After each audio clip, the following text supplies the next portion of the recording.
जय हिंद प्यारे दोस्तों। आज के इस वीडियो में हम डीएलएड थर्ड सेमेस्टर साइंस का अति लघुत्तरी प्रश्न करने वाले हैं जो 2016 से लेकर 2024 तक के एग्जाम में आए हुए हैं, जो आपके एग्जाम के लिए काफी महत्वपूर्ण है। तो चलिए बढ़ते हैं प्रश्नों की ओर। तो पहला प्रश्न है, ध्वनि की आवृत्ति क्या होती है? एक सेकंड में कण जितनी बार कंपन करता है वह क्या कहलाता है? आवृत्ति कहलाता है।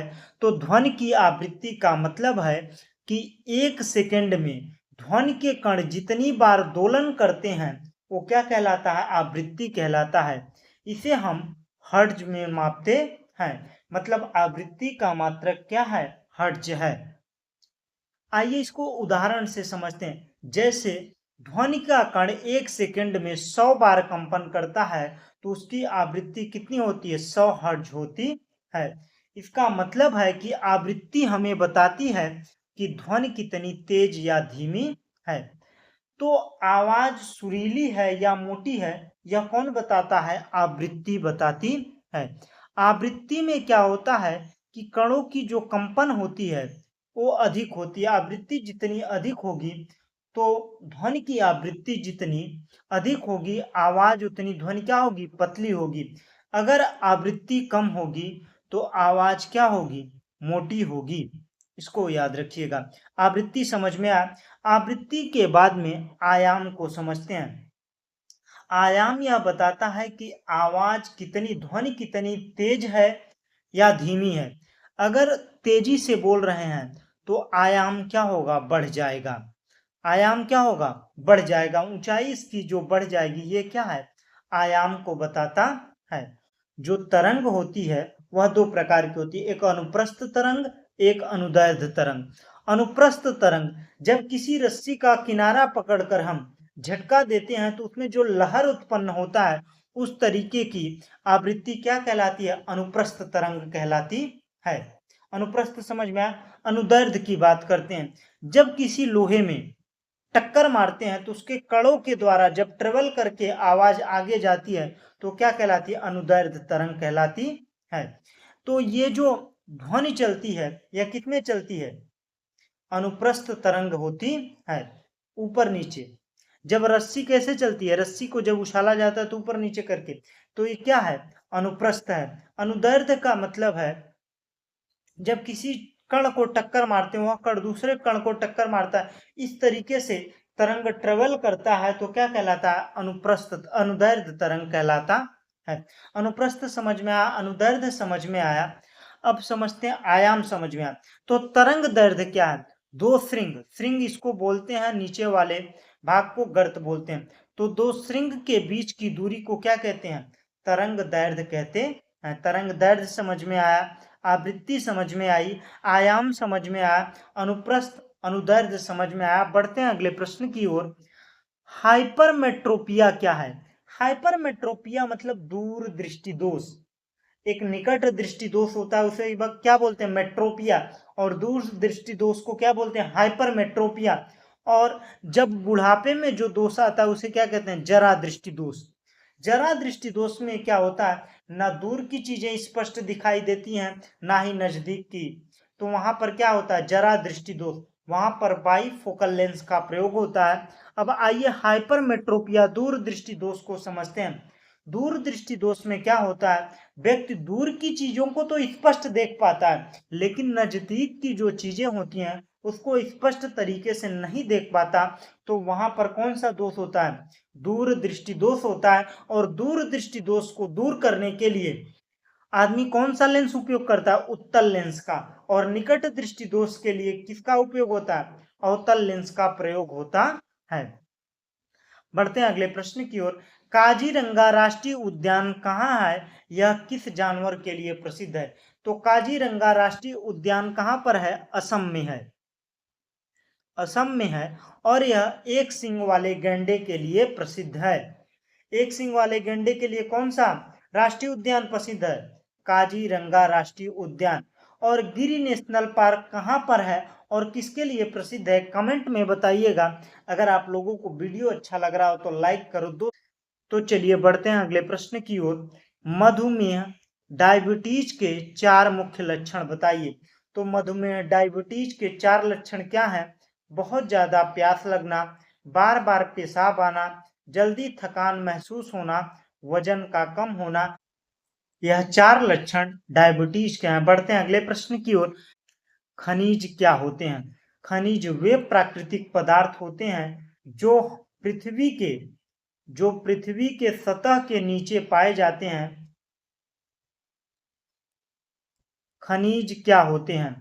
खनिज वे प्राकृतिक पदार्थ होते हैं जो पृथ्वी की सतह के नीचे पाए जाते हैं। इसमें हमें धातुएं और अन्य उपयोगी चीजें मिलती हैं। उदाहरण के लिए लोहा, सोना, चांदी, पेट्रोलियम आदि सब क्या है? खनिज हैं।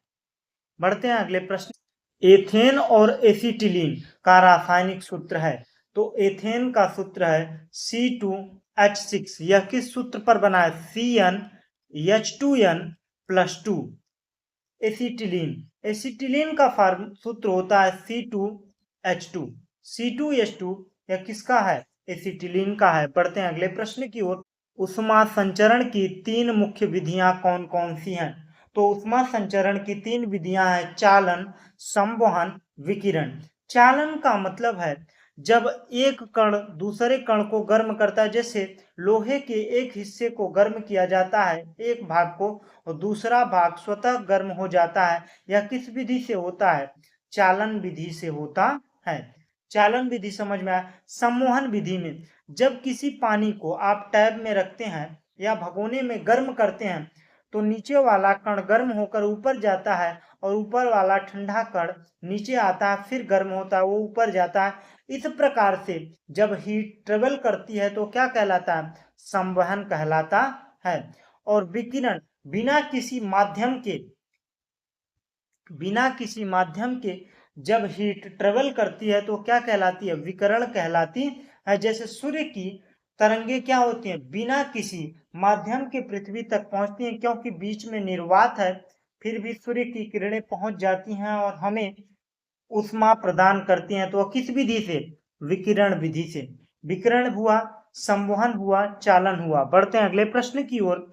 रेगिस्तान का जहाज किसे कहते हैं? ऊंट को रेगिस्तान का जहाज कहा जाता है क्योंकि रेगिस्तान में आसानी से चल सकता है, क्योंकि जो इसके पांव होते हैं वो चपटे होते हैं और गद्दीदार होते हैं, जिससे बालू में बड़े ही आसानी से, रेत में क्या करते हैं, यह ऊंट चल पाते हैं और इनको बहुत ही कम पानी में जीवित रह सकते हैं। इसलिए इसे रेगिस्तान का जहाज कहा जाता है। खाने वाले सोडा और धावन सोडा का रासायनिक सूत्र। खाने वाले सोडे को बेकिंग सोडा कहते हैं। इसका फार्मूला है NHCO3।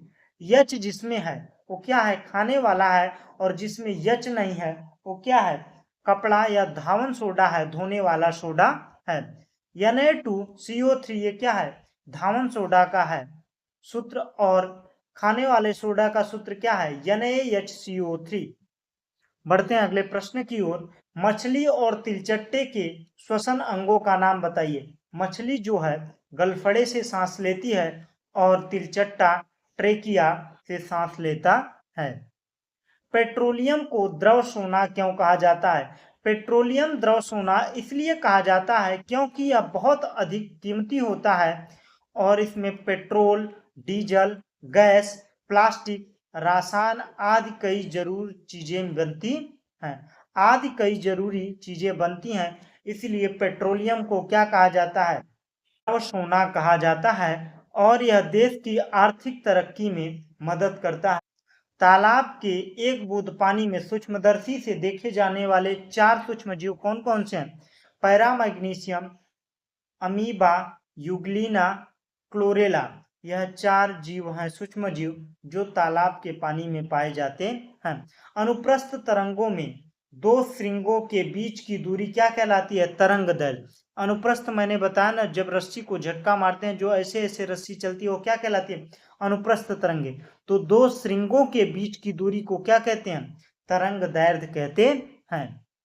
रात में तारे क्यों टिमटिमाते हैं? वायुमंडल में हवा की परतों के कारण तारे की प्रकाश किरण मुड़ती रहती है, जिससे टिमटिमाता प्रतीत होता है। मतलब प्रकाश के अपवर्तन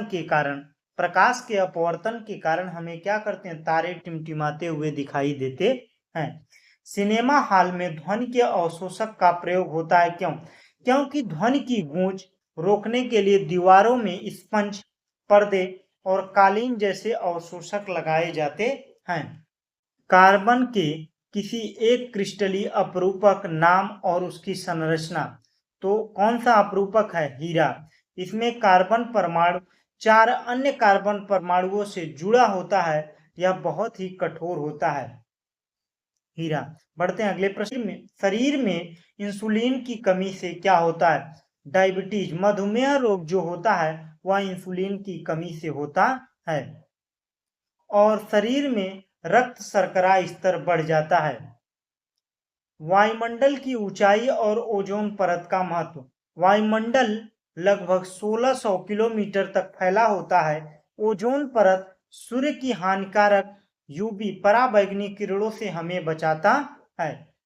ओजोन क्या करता है? पराबैंगनी किरणों से हमें बचाता है। लेकिन ओजोन का क्षरण किससे हो रहा है? क्लोरोफ्लोरोकार्बन की वजह से ओजोन का क्षरण काफी तेजी से हो रहा है। थर्मामीटर में पारा क्यों उपयोग किया जाता है? क्योंकि पारा ताप के अनुसार फैलता है और इसे आसानी से देखा जा सकता है। इसका तापमान मापन क्षेत्र बड़ा होता है।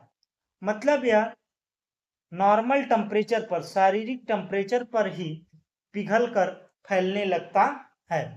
बढ़ते हैं अगले प्रश्न की ओर। आर्किमिडीज का सिद्धांत।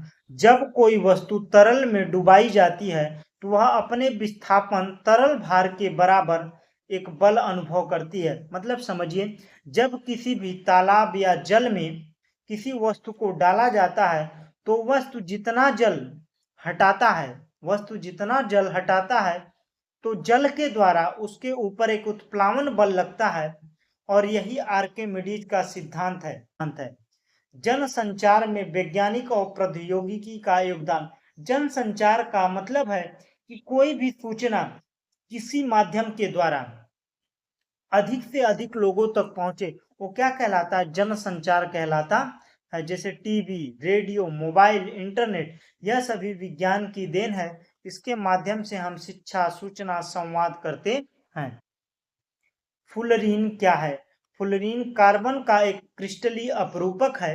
इसका आकार फुटबॉल या गोलाकार होता है।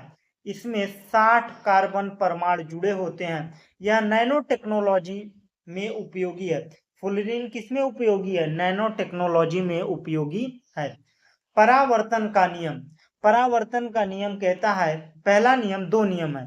पहला नियम कहता है आपतित किरण, परावर्तित किरण और अभिलंब तीनों एक ही बिंदु पर होते हैं। ऐसे समझिए, आपतित किरण, आने वाली किरण, जाने वाली किरण और काल्पनिक अभिलंब, यह तीनों एक ही तल पर होते हैं। यह पहला नियम है। और दूसरा नियम कहता है कि आपतन कोण और परावर्तन कोण, कोण आई और कोण आर आपस में बराबर होते हैं। जीवाणु द्वारा फैलने वाले 2 रोग, टीबी और हैजा, यह जीवाणु द्वारा फैलने वाले 2 रोग हैं।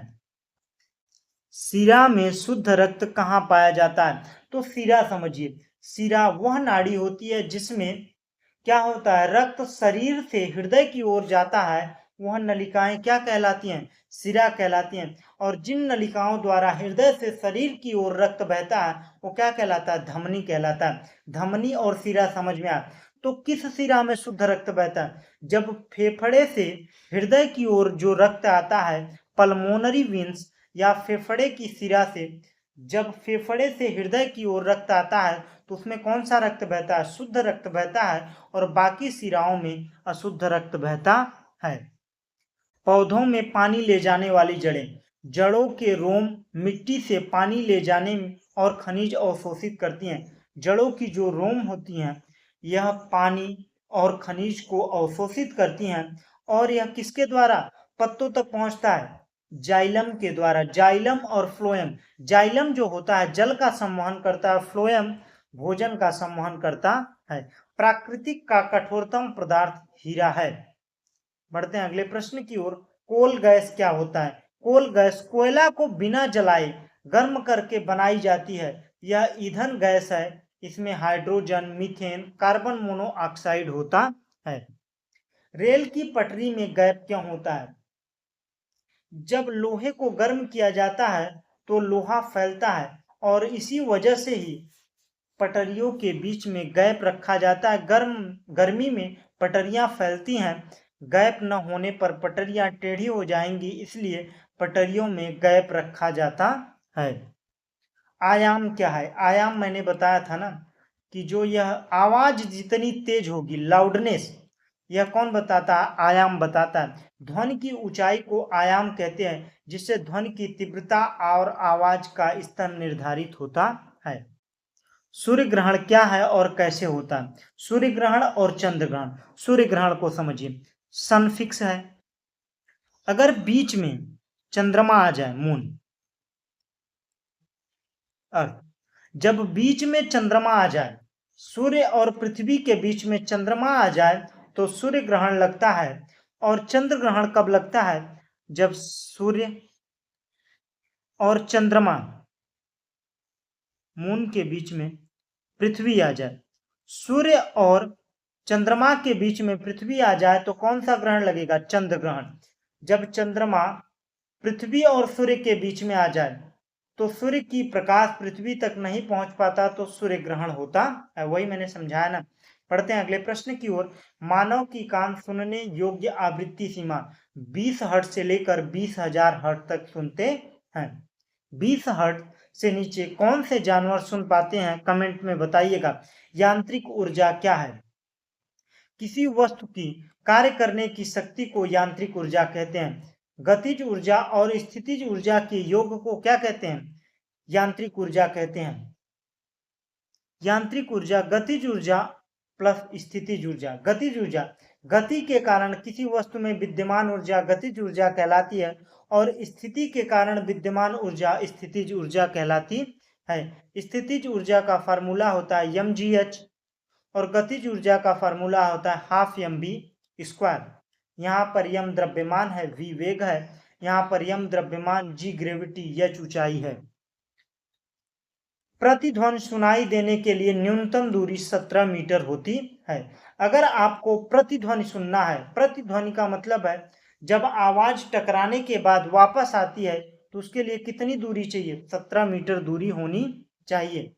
सिरा क्या है हमने बता दिया। बढ़ते हैं अगले प्रश्न की ओर। प्रतिवर्ती क्रिया के दो उदाहरण। N2 + 3H2 बराबर 2NH3। CaCO3 को जब गर्म किया जाएगा तो क्या होगा? CaO + CO2 इस तरीके से टूट जाएगा। मतलब चाहे इधर से गर्म करें इसको बना सकते हैं, इधर से इसको बना सकते हैं। यह जो रिएक्शन है यह दोनों तरफ चलता है। नवीकरणीय ऊर्जा, ऐसी ऊर्जा जो बार बार उपयोग किया जा सकता है और समाप्त नहीं होता है। जैसे सौर ऊर्जा, सूर्य से प्रकाश डेली आ रहा है तो समाप्त नहीं होने वाला, तो क्या है? नवीकरणीय ऊर्जा है। अनवीकरणीय ऊर्जा क्या है? अनवीकरणीय वह ऊर्जा है जो यूज करने के बाद समाप्त हो जाए, जैसे कोयला, पेट्रोलियम, ये सब क्या है? नवीकरणीय, अनवीकरणीय ऊर्जा है। बात समझ में आई? बढ़ते हैं अगले प्रश्न की ओर। रासायनिक परिवर्तन क्या है? वह परिवर्तन जिसमें नया पदार्थ बनता है। मतलब पदार्थ के जो गुण हैं, भौतिक गुण तो समान रहते हैं लेकिन रासायनिक गुण बदल जाते हैं, वो क्या कहलाते हैं? रासायनिक परिवर्तन कहलाता है। जैसे दूध से दही बनना। बढ़ते हैं अगले प्रश्न की ओर। तो प्रश्न समाप्त हुए। अगर आप लोगों को वीडियो अच्छा लगा तो लाइक करो, दोस्तों के साथ शेयर करो और हमारे चैनल पर नए हो तो भाई प्लीज यार चैनल को सब्सक्राइब कर दो। Thanks for watching. जय हिंद।